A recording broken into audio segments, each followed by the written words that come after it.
Who's the toughest and bravest person that you've ever met in your whole life, ever, anywhere?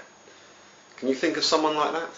Perhaps you can think of someone who appears to be tough, who appears to be brave.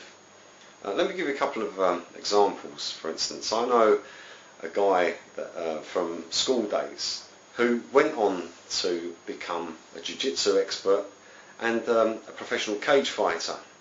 Huge guy, black guy. And I met him one day outside a dentist's, and he said to me, "Hello, Chris." I looked at him and I thought, I know him from somewhere. So he told me where he knew me from, and then I remembered, and we had a good old chat. And it turned out that he'd become a professional cage fighter. And I said to him, "That's amazing." He said he travelled the world, and he had a clean record, not being beaten by anyone. And I said, "Except for," and he paused for a moment and he said, "Well, except for this small, skinny English geezer who beat me right up." I said, "What fight was that then, the last one?" He said, "Yeah." I said, "So he was small, was he?" He said, "Yeah, he was, puny looking bloke." I said, "Do you know why he beat you?" He said, "No, why did he beat me?" I said, "Because you walked into the ring and you looked at him and you thought, puh, no problem. But he looked at you and thought, oh my God, if I don't put this guy away immediately, he might kill me." And so he went in there with the right frame of mind, and that's why you lost, because you were pompous.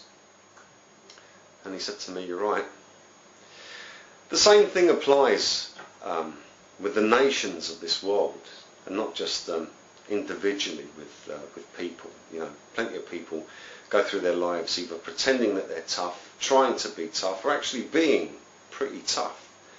But at the end of the day, no one respects anyone like that. The only thing that they have for them is a fear, and perhaps to use them for protection from other nutcases. So they'll go and find one nutcase to protect them from other nutcases. It doesn't work like that. They'll just find even more trouble.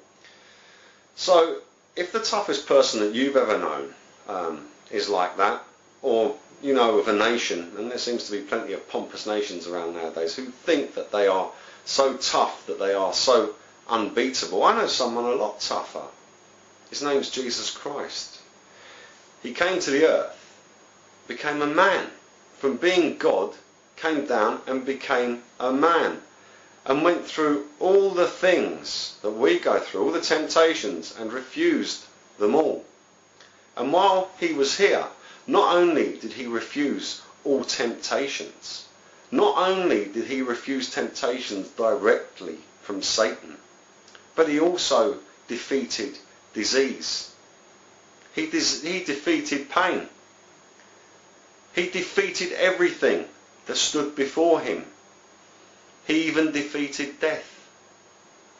And not only did he die, go willingly, even though he was afraid, which proves his bravery, he went willingly in all that fear, knowing what was going to happen to him, to save us. He endured terrible beatings and torment and abuse. And then he died in agony on a cross. But he died because of sin, not because of the agony on the cross. He defeated fear because he was scared. And when he died, he went to hell. And he took the keys and walked out again. Now, if you know anyone who's as tough as that, please let me know, because I can tell you now, you're never going to find anyone else who can do what Jesus Christ has done, or what he's going to do. And not only did he defeat all sin on that cross, he's coming back. He's going to defeat Satan and all of his angels as well, because Jesus Christ is Lord. He's on the air.